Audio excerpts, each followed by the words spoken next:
Welcome to the Black Liberation.Tech podcast, brought to you by Jordan Nuance LLC and hosted by Dr. Renee Jordan. This podcast is a accumulation of Dr. Jordan's dissertation work and her passion for empowering Latinas, Afro-Latinas, Black women, and girls to navigate the academic and professional worlds with confidence and success. Whether you're a mother or guardian guiding a child through grades 6 through 12, an undergrad or grad student, someone working on a dissertation or thesis, or simply looking to carve out your niche in the career landscape, this podcast is for you. Each episode, Dr. Jordan shares her story, offers invaluable advice, and provides practical coaching to help you thrive in school, work, and beyond. Join our community on patreon.com/Black Liberation Tech and become a member for as low as $5 per month. As a member, you'll gain exclusive access to live recordings, impromptu academic and career coaching, and a network of like-minded individuals committed to mutual support and success. You're also welcome to follow Black Liberation Tech on YouTube, Instagram, Facebook, TikTok, and LinkedIn, or Black Lib Tech on X, formerly known as Twitter. Visit black-liberation.tech for even more information on Dr. Jordan's adventure in Inglés o Español. Tune in, get inspired, and let's embark on this journey together. Welcome to Black Liberation.Tech, where your success story begins. Hello, everyone, and welcome back to another episode of the Black Liberation.Tech podcast. I am your host, Dr. Renee Jordan, and today's topic is no homework equals do it yourself, DIY. So what I'm going to do is start by reading a blog post, and it was entitled, Looking Back, No Homework Equals DIY. I texted my niece this week to find out how her semester went and gave her a few pointers for next time. She said that I could share what we talked about. Hopefully, it will help someone else, me. What lessons did you learn this semester that you will try to remember or use next semester? Niece, spend more time studying the things that I don't know. Me, do you mark in your notes the things that you don't know? Niece, no, I didn't. Me, how do you know what you don't know? Niece, by studying it? Me, Niece, I guess studying it would have helped me to know the information better. Me, when do you realize that you don't know something? Are you in class? While you're reading, while you're doing your homework or a project, when you're given a review guide, when you're taking a test? I study so that I know the information, but I didn't notice that I didn't know certain things until I took the test. For the class that I was having the most trouble with, we weren't given homework, but we were given labs. Which class was this? Niece, she shares the subject with 2 crying face emojis. Me, good morning. It's okay. Do you have to take any more of those classes? Niece, good morning. That was the only class that I had to take. Me, okay, then it will certainly be all right. If you had to take other such classes and needed to know the information you did not know for the new classes, then I would be concerned. Did you have reading assignments for that class? Niece, yes and no. She didn't tell us to read the chapters, but she expected us to. I did the reading and sometimes went back and took notes. Me, okay, there are different types of professors. I won't go into them all now, but this class is a learning opportunity in many ways. If the class has a textbook required reading, you should read them, take notes. Be sure to write down all of the words in bold and their definition. Answer the questions within the chapter. They might be in the margins or squares at the end of the section. Answer the chapter questions at the end of the chapter and the unit questions at the end of the related chapters. Test questions will either ask you what is in the textbook, how to use or apply what is in the textbook, how to connect the text to other texts or real life examples, or how to construct or create something based on the text. When taking notes, use the headings and subheadings to separate your notes. In the margins, be sure to include page numbers so that you know know where to go back for more information. Do not try to copy the whole chapter. That is not taking notes. Turn the headings and subheadings into questions to help focus your reading and note-taking on what is most important. You can also look at the questions within and at the end of the chapters to help you decide ahead of time what is most important, what needs the most attention, and what you should know by the end of the chapter. As you write your notes, also write down your reactions to the text. Write them as if you were making comments that you would want to send to the author if he, she, or they was your teacher, classmate, or friend. You can even write questions that come to mind as you read. What would you want to say or ask if you had a chance? Write these things down as you read. And then when you go to class, ask these questions and make your comments aloud. If you have a question, then without a doubt, it never fails. Someone else has the same question, a similar question, or may learn something from you asking your question. Your voice is important in the classroom. You make the difference in a class that strictly has the teacher talking at, not to, the students, and one that revolves around the needs and interests of the students who are within the context of the subject matter. Okay, that's enough lecturing for today. Does this information make sense, niece? Yes, it makes sense. Thank you. I will do that next time a class is harder for me to grasp. Smiley face emoji. So that was my post from December 2017. And so I want to make sure that I emphasize it's important to reflect, do some self-reflection at the end of the semester and throughout the semester on how you feel you're doing in a class. So are you struggling? Are you noticing that you're struggling? Are you noticing that you're missing things when you go to take a test? Are you finding that you're seeing things when you're taking a test that you didn't know to look for? If you are, think about that and consider doing some changes. So I listed several things that you can do in order to make changes to your studying habits by taking notes and using your textbook and making connections with the text, not just what's within the text by asking questions or answering questions at the end of the chapters, but also coming up with your own questions. When you are reading, what are you curious about? Be engaged. That means you're doing more than just going past the words and saying, okay, so to summarize, this chapter was about X, Y, and Z. What stood out to you? What do you have questions about? What might you be overlooking? Make sure that you take those headings, the bold text, the information that's written in the margins, and even like those pulled out quotes into consideration when you are preparing notes. It's important to think about the things that you're doing during the course of the semester so that you can take corrective action. Now, at the end of the semester, it's also important to do some self-reflection in order to see how you can move forward and do better the next semester if there is a need for improvement. So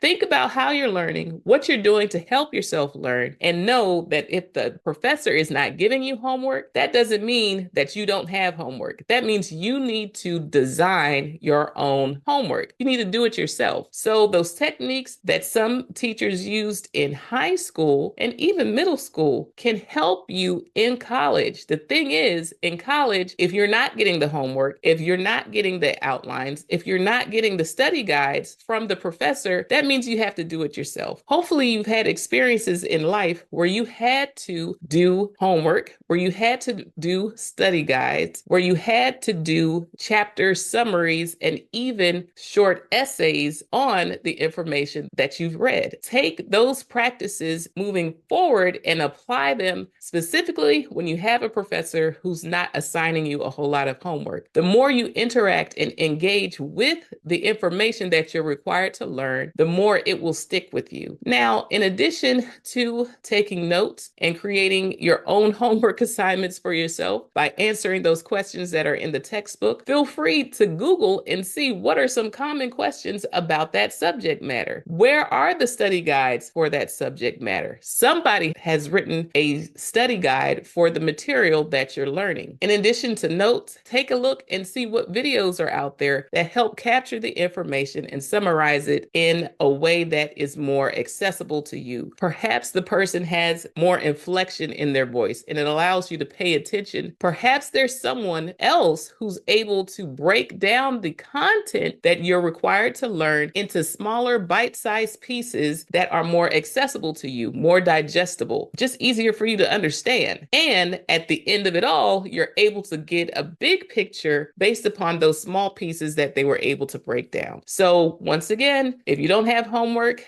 do it yourself. Find a way to get at the information either through your textbook or doing searches for study guides so that you can take those questions and see if you can answer them. See if you can create your own study guide, and make sure that you're engaging in class and asking questions during class before the quiz and before the test, because when the test comes, that's it. It's time to find out what you really know. And so the time for asking questions is over. So make sure that you are engaged in class. If something seems fuzzy, if you feel like after a quiz you don't understand why you missed the information that you missed, either make an appointment with the professor or make an appointment with your student services and see about getting a tutor to help you with that subject area. Many schools have tutors through student services. Find out how you can get a hold of a tutor. And if you don't find a tutor for that subject area, once again, get on the internet and see who breaks down that content into smaller bite-sized pieces that are more manageable for you. For my niece, it wasn't until she took the test that she realized that she didn't know some things. Well, if there's still time and you've taken a quiz or you've taken a test and you realize that you missed something, partner up with someone and ask them questions. Ask your classmate, when was this information covered? Do you remember what chapter that was from? Was this a part of a lecture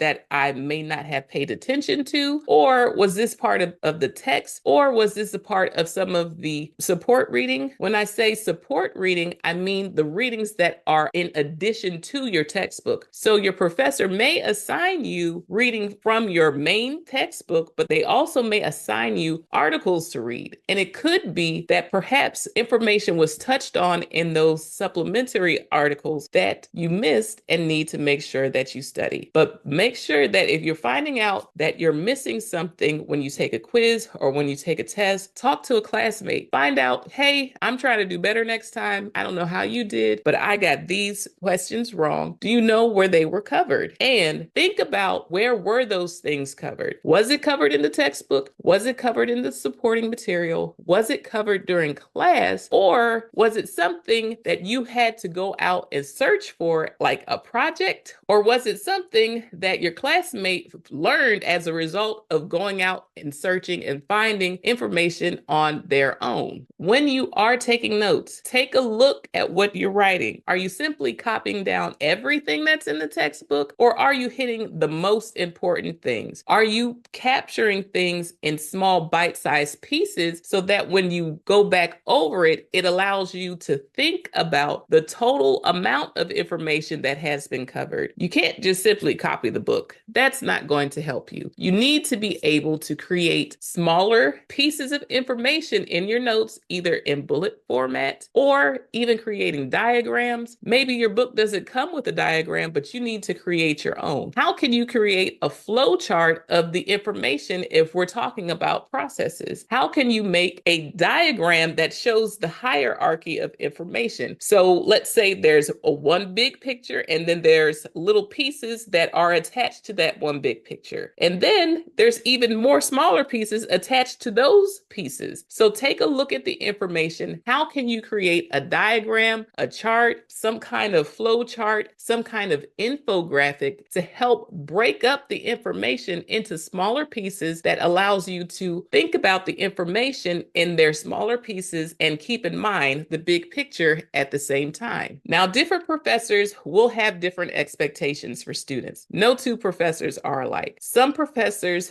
are actively engaged in creating active learning spaces, and they want to make sure that you get as much hands-on practice with the material in class so that you have questions. And please do make sure that you're asking questions when you're in those types of classes. Other professors, they may do the lecture style of instruction. and you will have to adjust accordingly. Those expectations are going to be different. The one who provides you all of those different touch points with the information by having an active learning class will say, hey, I've given you in-time practice with the material. You should be able to handle it. And the person who's doing the lecture expects you to be able to capture the information from what they're saying and capture the information based upon what you're reading or expected to read, and then be able to make connections either to the text or other readings or real life experiences or maybe case studies in your assessments in order to determine how well you've learned the information. When you have a challenging class, I want to encourage you to be the challenging student. Don't just sit there and say, oh my gosh, I don't know how I'm going to make it. This is terrible. I don't understand what's going on. But say, I need help.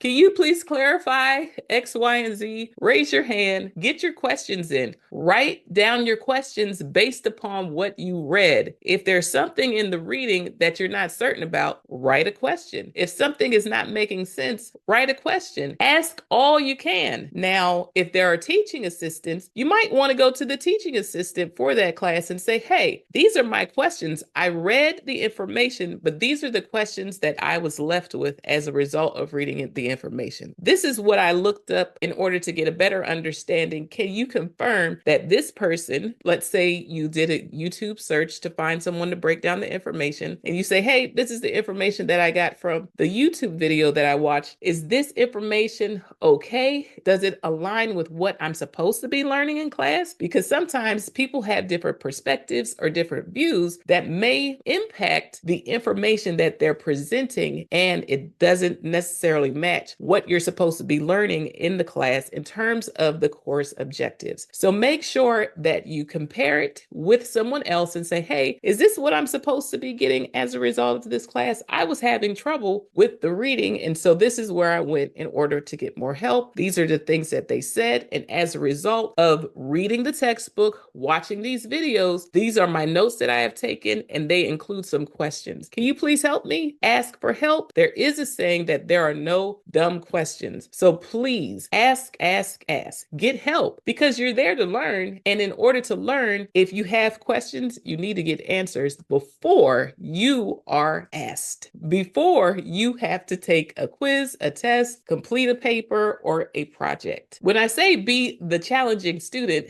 I'm not saying object in class, but say, hey, I am going to disrupt this class with my questions and find out exactly what it is that I need to do in order to do well. And don't just sit there and say, well, I'm just not going to do well in this class. Take on the challenge and say, hey, I have to be proactive about the way I'm studying in this class, and these are the steps that I'm going to take. So once again, if you're in a class and you are not getting a lot of homework, it means you have to do it yourself. Take control of your own learning experience. Don't just fall by the wayside and say, this professor just didn't teach in a way that I was able to access the information. Find out how you can work through a challenging class by doing your homework yourself, whether that's taking notes, asking questions, finding alternative resources, pairing up with a classmate, finding out where you're missing information. Perhaps there's a pattern that the professor has in terms of making sure that the reading from the textbook is paired up with alternative readings, because sometimes those alternative readings will give you examples of what is happening in the text that will help you to learn the information. Make sure that you get your questions out in class. Don't just write them down and keep them to yourself, but ask your professor, ask the teaching assistant, ask your classmates, go to student services, find a tutor. If there aren't tutors there, go online and find someone who breaks down the information into smaller digestible pieces. When you're taking notes, don't just copy down the whole book. Make sure that you are creating your own charts, your own infographics, whether those are as simple as Venn diagrams when you're comparing processes, or hierarchy charts that show the big picture, the next level, and then the lower level, whether those are processes, step 1, step 2, step 3. Make sure that you are creating images in your notes that will also help you to grasp the information better and keep the bigger picture in mind. Thank you for for tuning in to the Black Liberation.Tech podcast, brought to you by Jordan Nuance LLC and hosted by Dr. Renee Jordan. We hope today's episode has inspired you and provided valuable insights to help you navigate your academic and professional journey with confidence and success. Remember to like, subscribe, and share, as well as rate and review the podcast to help it become more discoverable. Whether you're guiding a child through grades 6 through 12, tackling undergraduate or graduate studies, working on a dissertation or thesis, or exploring your career options, this podcast is here to support you every step of the way. Join our community on patreon.com/Black Liberation Tech and become a member for as low as $5 per month. As a member, you'll enjoy exclusive access to live recordings, impromptu academic and career coaching, and a network of like-minded individuals committed to mutual support and success. Don't forget to follow Black Liberation Tech on YouTube, Instagram, Facebook, TikTok, and LinkedIn, or Black Lib Tech on X, formerly known as Twitter. Visit black-liberation.tech for even more information on Dr. Jordan's adventures, available in both English and Spanish. Stay inspired, stay empowered, and keep moving forward. Until next time, take care. Bye-bye.